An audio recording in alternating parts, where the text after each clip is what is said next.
आपका दिमाग आपका सबसे बड़ा दोस्त भी हो सकता है और दुश्मन भी, क्योंकि सच ये है कि ज़्यादातर लोग बाहर की प्रॉब्लम से नहीं हारते, वो हारते हैं अपने ही थॉट्स से। एक छोटा सा सिचुएशन होता है और दिमाग शुरू कर देता है, अगर ये गलत हो गया तो लोग क्या सोचेंगे, शायद मैं केपेबल ही नहीं हूँ, और धीरे धीरे एक थॉट पूरी स्टोरी बन जाता है। यही ओवर थिंकिंग है, और यही कारण है कि कई लोग स्मार्ट होते हुए भी लाइफ में स्टक हैं, क्योंकि प्रॉब्लम रियलिटी नहीं होती है, प्रॉब्लम होती है आपका माइंड रियलिटी को कैसे इंटरप्रेट कर रहा है। ज़्यादातर नेगेटिव थॉट्स सच नहीं होते, वो सिर्फ तुम्हारे दिमाग के ऑटोमेटिक पैटर्न्स होते हैं। मतलब आपका ब्रेन हर सिचुएशन को लॉजिकली एनालाइज नहीं करता, वो शॉर्टकट्स यूज़ करता है। साइकोलॉजी में इसे कहते हैं कॉग्निटिव बायस।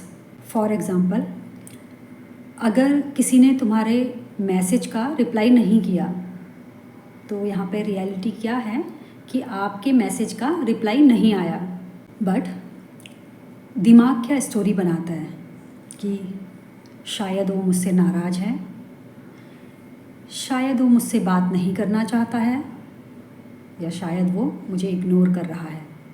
रियलिटी सिंपल थी, लेकिन माइंड ने उसे एक नेगेटिव मूवी का रूप दे दिया, और जितना आप उस मूवी को रीप्ले करोगे उतना वो हमें रियल लगने लगेगा। तो यही कारण है कि कई लोग छोटी छोटी बातों से स्ट्रेस में आ जाते हैं, क्योंकि उनका माइंड हर छोटी छोटी चीज़ को वर्स्ट केस में बदल देता है। नेगेटिव थिंकिंग कोई पर्सनैलिटी नहीं है, यह एक मेंटल हैबिट है, और हैबिट चेंज की जा सकती है। लेकिन यहाँ पे प्रॉब्लम ये है कि ज़्यादातर लोग अपने थॉट्स को क्वेश्चन ही नहीं करते हैं। जो दिमाग कहता है उसे वो सच मान लेते हैं। सच यह है कि हर थॉट सच नहीं होता। कई थॉट्स तुम्हारे फियर्स होते हैं, कई थॉट्स पास्ट एक्सपीरियंस होते हैं, और कई थॉट्स सिर्फ इमेजिनेशन होते हैं। लेकिन जब आप अपने हर थॉट पर बिलीव करने लगते हो तो धीरे धीरे आपकी रियलिटी भी नेगेटिव लगने लगती है। यही कारण है कि दो लोग सेम सिचुएशन फेस करते हैं, तो उसमें से एक प्रॉब्लम का सॉल्यूशन ढूंढता है और दूसरा प्रॉब्लम में ही फंसा रहता है। सो डिफरेंस सिचुएशन में नहीं था, डिफरेंस थिंकिंग पैटर्न में था। आपको अपने थॉट्स को कंट्रोल करने की ज़रूरत नहीं है, पहले आपको उनको आइडेंटिफाई करने की ज़रूरत है, क्योंकि जब तक आप ये समझेंगे नहीं कि आपका माइंड आपको कैसे मैनिपुलेट कर रहा है, तब तक आप उसके स्लेव्स बने रहोगे। लेकिन जैसे ही आप अपने थॉट्स को अब्जॉर्व करना सीखते हो तो आपकी पावर वापस आ जाती है, और यहीं से शुरू होती है मेंटल फ्रीडम। तो अब सवाल उठता है कि अगर नेगेटिव थिंकिंग एक हैबिट है तो उसको प्रैक्टिकली हम स्टॉप कैसे करें, और दिमाग को ओवर थिंकिंग से बाहर कैसे निकाला जाए। तो यहीं से असली समझ शुरू होती है, क्योंकि ज़्यादातर लोग नेगेटिव थॉट्स को फोर्स से रोकने की कोशिश करते हैं कि मुझे ये नहीं सोचना चाहिए, मुझे पॉजिटिव रहना चाहिए, मुझे स्ट्रांग बनना चाहिए। लेकिन जितना भी आप थॉट्स को जितना भी आप दबाने की कोशिश करते हो, उतना ही वो और स्ट्रांग होके वापस आते हैं। यही कारण है कि कुछ लोग मेडिटेशन करते हैं, लेकिन कुछ मिनट बाद ही उनका दिमाग और नॉइज़ करने लगता है, क्योंकि माइंड को कंट्रोल नहीं किया जा सकता है, उसे सिर्फ अंडरस्टैंड किया जा सकता है। नेगेटिव थॉट्स को ख़त्म करने का सबसे आसान तरीका है उनसे डिस्टेंस बनाना। मतलब आपको हर थॉट के साथ इमोशनली अटैच नहीं होना है। जैसे कि एक एग्ज़ाम्पल, आपके दिमाग में एक थॉट आया कि आप ये काम नहीं कर सकते हैं, तो ज़्यादातर लोग इस थॉट को सच मान लेते हैं, और फिर उनका कॉन्फिडेंस गिरने लगता है और फिर वो कोशिश भी नहीं करते। लेकिन अगर आप इस थॉट को इस तरीके से देखो कि इंटरेस्टिंग, अभी मेरे दिमाग में एक थॉट आया है कि ये मैं काम नहीं कर पाऊँगा, तो बस इतना सा शिफ्ट आपको थॉट से अलग कर देता है। अब वो थॉट आपकी आइडेंटिटी नहीं रहा, वो सिर्फ एक पासिंग सिग्नल बन गया। साइकोलॉजी में इसे बोलते हैं कॉग्निटिव डिफ्यूज़न। आप थॉट से फ्यूज़ नहीं होते, आप उसे अब्जॉर्व करते हो, और जैसे ही आप अब्जॉर्व करने लगते हो तो थॉट की पावर कमज़ोर होने लगती है। और दूसरी पावरफुल टेक्निक है थॉट लेबलिंग, मतलब हर नेगेटिव थॉट को एक लेबल देना। जैसे अगर माइंड वर्स्ट केस इमेजिन कर रहा है तो लेबल दो, ये कैटेस्ट्रोफाइजिंग है। अगर माइंड हर चीज़ में प्रॉब्लम ढूंढ रहा है तो लेबल दो, यह नेगेटिविटी बायस है। अगर ब्रेन खुद को ब्लेम कर रहा है तो लेबल दो, यह सेल्फ क्रिटिसिज्म पैटर्न है। जैसे ही आप थॉट्स को लेबल देना शुरू करते हो, आपका ब्रेन उन्हें सीरियस लेना बंद कर देता है, क्योंकि अब आप उनसे आइडेंटिफाई नहीं कर रहे हो, आप उन्हें पैटर्न की तरह देख रहे हैं। और जब आप पैटर्न देख लेते हो तो उन्हें बदलना आसान हो जाता है। लेकिन यहाँ पे एक हिडन ट्रैप है। ओवर थिंकिंग हमेशा सर्टेनिटी की क्रेविंग से आता है। आप हर सिचुएशन का परफेक्ट आंसर चाहते हो और हर डिसीजन का 100% गारंटी चाहते हो, लेकिन लाइफ सर्टेनिटी पर नहीं चलती, लाइफ प्रोबेबिलिटी पर चलती है। इसलिए जो ओवर थिंक करते हैं वो एक्शन नहीं लेते, क्योंकि उनका माइंड हर पॉसिबल प्रॉब्लम इमेजिन करता रहता है। एक्शन ओवर थिंकिंग का सबसे पावरफुल एंटीडोट है। जब आप एक्शन लेते हैं तो आपका ब्रेन रियल डाटा कलेक्ट करता है, और रियल डाटा इमेजिनरी फेयर को तोड़ देता है। इसलिए कई बार सॉल्यूशन सोचने में नहीं, करने में होता है। जब आप छोटा एक्शन लेते हो तो आपका माइंड काम होने लगता है, क्योंकि अब वो गैस नहीं कर रहा, अब वो एक्सपीरियंस कर रहा है। और धीरे धीरे आप नोटिस करोगे कि जो माइंड हर सिचुएशन में प्रॉब्लम ढूंढता था, अब वो सॉल्यूशन ढूंढ रहा है, क्योंकि आपने अपने थॉट्स के साथ रिलेशनशिप बदल दिया है। लेकिन एक और प्रॉब्लम है जो नेगेटिव थिंकिंग को फेल करती है, और वो है ओवर एनालिसिस। आप सिंपल सिचुएशन को भी ऐसे एनालाइज करते हो कि सिंपल सिचुएशन भी कॉम्प्लेक्स बन जाती है। और यही वह जगह है जहाँ कई लोग मेंटली एग्जॉस्ट हो जाते हैं। तो सवाल ये है कि दिमाग को इस एंडलेस एनालिसिस लूप से बाहर कैसे निकाला जाए, और माइंड को सिंपल और क्लियर कैसे बनाया जाए। और यहीं से मेंटल क्लैरिटी का असली गेम शुरू होता है। लेकिन सबसे डेंजरस चीज़ जो नेगेटिव थिंकिंग को लगातार फ्यूल करती है वो है ओवर एनालिसिस। मतलब कि आप सिंपल सी सिचुएशन को भी ऐसे इतना ज़्यादा एनालाइज करते हो कि सिंपल सी चीज़ भी बहुत कॉम्प्लेक्स बन जाती है। आपका माइंड हर पॉसिबिलिटी इमेजिन करने लगता है कि अगर मैं फेल हो गया तो लोग क्या कहेंगे, अगर ऐसा हुआ तो, अगर वैसा हुआ तो ये सब के चलते आपका दिमाग फिर प्रॉब्लम सॉल्विंग मशीन नहीं, प्रॉब्लम क्रिएटिंग मशीन बन जाता है। तो यही रीज़न है कि कई इंटेलिजेंट लोग भी लाइफ में स्टक हो जाते हैं, क्योंकि वो सोचते बहुत ज़्यादा हैं लेकिन करते बहुत कम हैं। ओवर थिंकिंग का असली कारण प्रॉब्लम्स नहीं है, असली कारण है अनसर्टेनिटी से डर। आप चाहते हो कि हर डिसीज़न परफेक्ट हो, और हर स्टेप सेफ हो, और हर रिज़ल्ट प्रेडिक्टेबल हो। लेकिन रियलिटी ये है कि लाइफ में क्लैरिटी एक्शन से आती है। सोचने से नहीं। फॉर एग्ज़ाम्पल, मान लो आप कोई नया काम शुरू करना चाहते हो और माइंड बोलता है अगर फेल हो गया तो, अगर लोग हंसे तो, अगर पैसा डूब गया तो, और आप महीनों तक सोचते रहते हो।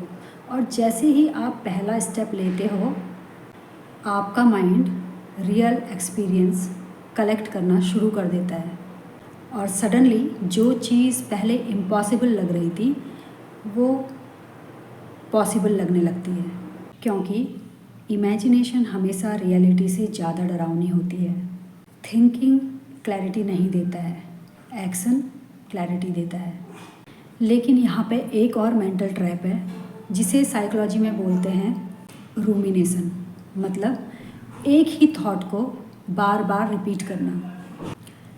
आप पास्ट की किसी मिस्टेक को बार बार याद करते हो, मुझे ऐसा नहीं करना चाहिए था, काश मैंने वो डिसीजन नहीं लिया होता, काश मैंने वो बात नहीं कही होती। और धीरे धीरे आपका माइंड पास्ट की प्रेजेंट में फंस जाता है। लेकिन सच ये है कि पास्ट एनालिसिस तभी यूज़फुल होता है जब वो कोई लेसन देता है। लेकिन अगर वो सिर्फ गिल्ट और रिग्रेट दे रहा है तो वो एनालिसिस नहीं है, यह सेल्फ टॉर्चर है। और यही वो जगह है जहाँ लोग अननोइंगली खुद को हर्ट करते हैं। स्टॉप नेगेटिव थिंकिंग बुक में एक पावरफुल टेक्निक बताई गई है थॉट पार्किंग की। मतलब हर थॉट को तुरंत सॉल्व करना ज़रूरी नहीं होता है, कई थॉट्स को बस पार्क करना होता है। फॉर एग्ज़ाम्पल, अगर रात को 9 बजे आपके कोई प्रॉब्लम आ गई तो आप उसको अपने नोटबुक में लिख लीजिए और अपने दिमाग में कहिए कि कल आप 9 बजे वो प्रॉब्लम को देखेंगे। तो ये टेक्निक माइंड को सिग्नल देती है कि प्रॉब्लम इग्नोर नहीं हुई है, लेकिन अभी इस पर एनर्जी वेस्ट नहीं करनी। और धीरे धीरे आप नोटिस करोगे कि आपका माइंड हर थॉट के पीछे भागना बंद कर देगा, क्योंकि अब आप माइंड के स्लेव नहीं रहे हो, अब आप माइंड के मैनेजर बन चुके हो। जब आप अपने माइंड को मैनेज करना सीख जाते हो तो लाइफ सडनली अच्छी लगने लगती है। लेकिन एक और हिडन चीज़ है जो नेगेटिव थॉट्स को बहुत पावर देती है, और वह है आपका एनवायरनमेंट। आप किस तरह की लोगों के साथ रहते हो, आप किस तरह की बातें सुनते हो, और हर दिन अपने माइंड में किस तरह की इन्फॉर्मेशन भरते हो। और यही सब मिलकर आपके थॉट्स की डायरेक्शन तय करते हैं। तो अब सवाल ये है कि अगर एनवायरनमेंट ही आपके माइंड को शेप कर रहा है तो उसे कॉन्शियसली कैसे कंट्रोल किया जाए। और यहीं से मेंटल एनवायरनमेंट का असली गेम शुरू होता है, क्योंकि सच यह है कि आप सिर्फ अपने थॉट्स से नहीं बनते, आप उस एनवायरनमेंट से बनते हो जिसमें आपका माइंड हर रोज़ सांस लेता है। आप क्या देखते हो, आप क्या सुनते हो, आप किससे बात करते हो, और सबसे ज़रूरी किस तरह की बात आप बार बार सुनते हो। धीरे धीरे वही आपके दिमाग का डिफ़ॉल्ट प्रोग्रामिंग बन जाती है। यही कारण है कि दो लोग सेम सिचुएशन में होते हुए भी अलग सोच रखते हैं। एक हर चीज़ में प्रॉब्लम देखता है और दूसरा हर चीज़ में पॉसिबिलिटी। सिचुएशन सेम होती हैं लेकिन मेंटल एनवायरनमेंट अलग होता है। नेगेटिव थिंकिंग अक्सर आपके अंदर से नहीं आती, वो बोरोड होती है। मतलब किसी और की फेयर, किसी और की इनसिक्योरिटी, किसी और की नेगेटिविटी, और धीरे धीरे वो आपकी नेगेटिविटी बन जाती है। फॉर एग्ज़ाम्पल, अगर आप ऐसे लोगों के साथ बैठते हो जो हमेशा ऐसे ही बात करते हैं कि देश ख़राब है, लोग ख़राब हैं, इस देश का कुछ नहीं हो सकता है, तो धीरे धीरे आपका दिमाग भी उसी फ़िल्टर से दुनिया देखने लगता है, क्योंकि ब्रेन का एक रूल है, जो बार बार सुनोगे वो सच लगने लगता है। इसलिए सक्सेसफुल लोग एक चीज़ बहुत केयरफुली चूज़ करते हैं, अपना एनवायरनमेंट। इसका मतलब ये नहीं कि आपको सब कुछ छोड़ देना है, इसका मतलब ये है कि आप कॉन्शियसली डिसाइड करो कि आप क्या चुन रहे हो और आप अपने माइंड में क्या भरने दे रहे हो। अगर आप डेली रैंडम नेगेटिव न्यूज़ देख रहे हो और अगर आप सोशल मीडिया पे डेली ड्रामा, कंपैरिजन ये सब देख रहे हो, तो आपका माइंड काम कैसे रहेगा? ये इम्पॉसिबल है। तो इसीलिए मेंटल डाइट उतनी ही इम्पॉर्टेंट है जितनी हमारी फिज़िकल डाइट। जैसे जंक फूड बॉडी को वीक बनाता है, वैसे ही नेगेटिव थॉट माइंड को वीक बनाते हैं और धीरे धीरे आपका ब्रेन वर्स्ट केस इमेजिन करने लगता है। लेकिन गुड न्यूज़ ये है कि आपका इन्वायरमेंट बदला जा सकता है और उसके लिए सिंपल 3 शिफ्ट होते हैं। नंबर 1, कंट्रोल, मतलब कि आप कॉन्शियसली चूज़ करो कि आप क्या कंज्यूम कर रहे हो। मतलब कि कितनी न्यूज़, कितना सोशल मीडिया, किस टाइप का कंटेंट, क्योंकि कंटेंट सिर्फ एंटरटेनमेंट नहीं होता, वो माइंड प्रोग्रामिंग होता है। दूसरा है परमानेंट फ़िल्टर। हर किसी को तुम्हारी लाइफ में परमानेंट जगह नहीं मिलनी चाहिए। कुछ लोग केवल टेम्परेरी चैप्टर होते हैं। अगर कोई इंसान आपसे हर बार मिलके आपकी एनर्जी गिरा देता है तो प्रॉब्लम आप नहीं हो, प्रॉब्लम ये है कि आप उसे एक्सेस दे रहे हो। थर्ड स्टेप है साइलेंस। आज के टाइम में माइंड जिस चीज़ को सबसे ज़्यादा मिस करता है वो है साइलेंस। हमारा ब्रेन हर सेकंड इन्फॉर्मेशन अब्जॉर्ब कर रहा है, म्यूज़िक, वीडियोस, नोटिफिकेशंस, लेकिन ब्रेन को प्रोसेस करने के लिए साइलेंस भी चाहिए। इसीलिए कुछ टॉप परफॉर्मर्स कुछ टाइम अलोन गुजारते हैं, न फ़ोन न नॉइज़, बस माइंड को रीसेट करने के लिए। और धीरे धीरे आप नोटिस करेंगे कि आपके थॉट्स क्लियर होने लगे हैं। आपका माइंड अननेसेसरी वरीज छोड़ रहा है क्योंकि अब आप उसे गार्बेज फीड नहीं कर रहे। एक और चीज़ है जो नेगेटिव थिंकिंग को और फ्यूल देती है और वो है कंपैरिजन। आप अपनी लाइफ को किसी और की हाइलाइटेड रील से कंपेयर करते हो और धीरे धीरे आपका माइंड बिलीव करने लगता है कि तुम पीछे हो, तुम कम हो, तुम लेट हो। लेकिन सच ये है कि कंपैरिजन कॉन्फिडेंस नहीं बढ़ाता, वो सिर्फ इनसिक्योरिटी पैदा करता है। और यही वो जगह है जहाँ कई लोग अननोइंगली अपनी हैप्पीनेस डिस्ट्रॉय कर देते हैं। तो यहाँ पे एक सवाल ये उठता है कि अगर माइंड को कंपैरिजन ही स्पॉइल कर रहा है तो इससे कम्प्लीटली बाहर कैसे निकला जाए। तो यहीं से मेंटल फ्रीडम की असली शुरुआत होती है, क्योंकि जब तक आप कंपैरिजन के ट्रैप में फंसे हुए हो तब तक आप मेंटली फ्री नहीं हो सकते हो। आपका माइंड किसी न किसी रेस में हमेशा लगा रहेगा। कोई आपसे आगे है, कोई आपसे बेहतर है और कोई आपसे ज़्यादा सक्सेसफुल है। और धीरे धीरे आपकी एनर्जी ग्रोथ में नहीं, कंपैरिजन में खर्च होने लगती है। यही कारण है कि बहुत सारे टैलेंटेड लोग भी अंदर से इनसिक्योर रहते हैं, क्योंकि उनका फोकस इम्प्रूवमेंट में नहीं, मेजरमेंट में होता है। ओवर थिंकिंग और नेगेटिव थिंकिंग का एक हिडन रीज़न होता है सेल्फ जजमेंट। मतलब कि आप हर चीज़ को अपने खिलाफ एक एविडेंस के रूप में देखते हो। अगर कोई आपसे आगे निकल गया तो माइंड कहेगा मैं पीछे हूँ। अगर किसी ने आपको इग्नोर कर दिया तो माइंड कहेगा शायद मैं इम्पॉर्टेंट नहीं हूँ। और अगर कोई मिस्टेक हो गई तो माइंड बोलेगा कि शायद मैं कैपेबल नहीं हूँ। लेकिन प्रॉब्लम सिचुएशन में नहीं होती है, प्रॉब्लम होती है आपकी इंटरप्रिटेशन में। आप हर इवेंट को अपने अगेंस्ट स्टोरी बना देते हो और यही नेगेटिव थिंकिंग का सबसे डेंजरस पैटर्न है।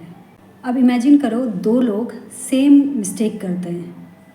एक बोलता है कि मुझसे गलती हो गई बट मैं सीख सकता हूँ, और वहीं पे दूसरा सोचता है कि मुझसे गलती हो गई, इसका मतलब कि मैं यूज़लेस हूँ। सिचुएशन सेम थी बट रिज़ल्ट कम्प्लीटली अलग होगा, क्योंकि पहला इंसान ग्रोथ माइंडसेट से सोच रहा है और दूसरा इंसान सेल्फ अटैक मोड में है। अगर आप ऑनेस्टली देखो तो आपका माइंड आपके साथ दोस्त की तरह नहीं, जज की तरह बिहेव करता है। हर छोटी चीज़ पर वर्डिक्ट देता है, ये सही नहीं किया, तुमने ऐसा करना चाहिए था, तुमने मौका ख़राब कर दिया। और धीरे धीरे आपका माइंड सेफ खेलने लगता है, रिस्क लेना बंद, ट्राई करना बंद और एक्सप्रेस करना बंद, क्योंकि उसे पता है कि अगर कुछ गलत हुआ तो सबसे पहले अटैक आप खुद करोगे। इसीलिए अगर आपको नेगेटिव थिंकिंग रोकनी है तो आपको अपने माइंड का टोन बदलना होगा। मतलब कि आप खुद से कैसे बात करते हैं। जब मिस्टेक हो तो इंसल्ट मत करो खुद को, और खुद से पूछो कि इस सिचुएशन में मैं क्या सीख सकती हूँ। जब फियर आए तो खुद को वीक मत बोलो। खुद से पूछो कि क्या ये डर रियल है या इमेजिनेशन। और जब डाउट आए तो खुद को स्टॉप मत करो। खुद से पूछो कि क्या प्रूफ है कि मैं नहीं कर सकता। तो धीरे धीरे आपका माइंड अटैक मोड से निकलकर प्रॉब्लम सॉल्विंग मोड में आने लगता है। और यही सिर्फ मेंटल फ्रीडम का पहला साइन होता है। नेगेटिव थिंकिंग हमेशा लाउड होती है, वो जल्दी आती है और स्ट्रॉन्ग आती है, लेकिन पॉजिटिव थिंकिंग नेचुरल नहीं होती, उसे प्रैक्टिस करना पड़ता है। इसीलिए सक्सेसफुल लोग डेली अपने माइंड को ट्रेन करते हैं। जैसे बॉडी जिम में ट्रेन होती है, वैसे ही माइंड अवेयरनेस से ट्रेन होता है। जैसे जैसे अवेयरनेस बढ़ती है वैसे वैसे आप नोटिस करने लगते हो कि कौन सा थॉट रियल है और कौन सा सिर्फ फियर है, कौन सा थॉट हेल्पफुल है और कौन सा थॉट सिर्फ एनर्जी ड्रेन कर रहा है। और जिस दिन आपने ये डिफरेंस समझ लिया, उस दिन से नेगेटिव थिंकिंग आपको कंट्रोल नहीं करेगी। आप उसको ऑब्जर्व करोगे और ऑब्जर्व करने से ही उसकी पावर आधी हो जाती है।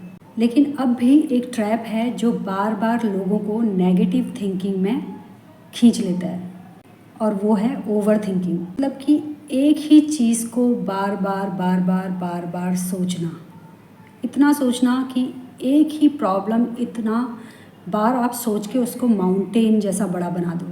अब सवाल ये है कि अगर माइंड सेम थॉट को बार बार सेम थॉट को लूप में डाल देता है, तो उस लूप को ब्रेक कैसे किया जाए। तो नेगेटिव थिंकिंग से भी ज़्यादा डेंजरस चीज़ है ओवर थिंकिंग। एक थॉट आता है, फिर माइंड उसे बार बार रिप्ले करता है। अगर ऐसा हो गया तो, अगर वैसा हो गया लोग क्या सोचेंगे, अगर मैं फेल हो गया तो धीरे धीरे ये छोटा सा थॉट पूरी मेंटल स्टॉर्म बन जाता है।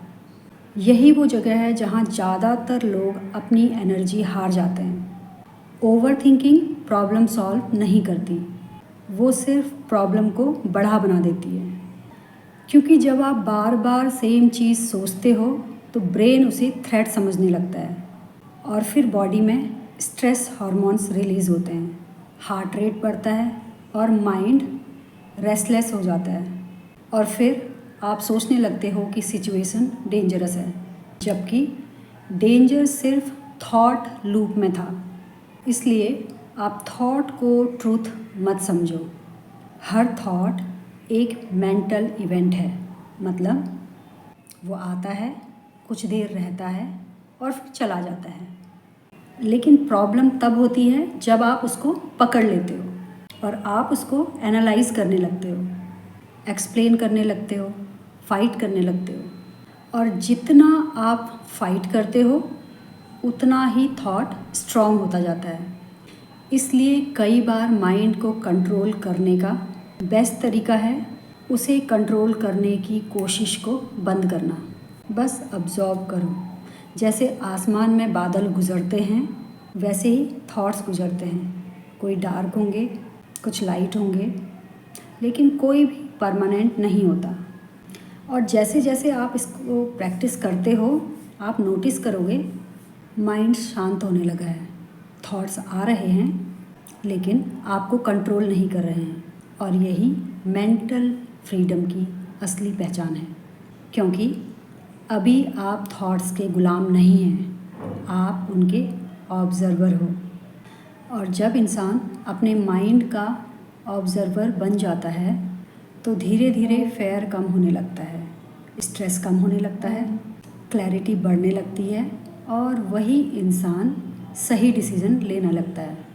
यही वजह है कि मेंटली स्ट्रॉन्ग लोग परफेक्ट नहीं होते, लेकिन वो अपने माइंड को समझते हैं।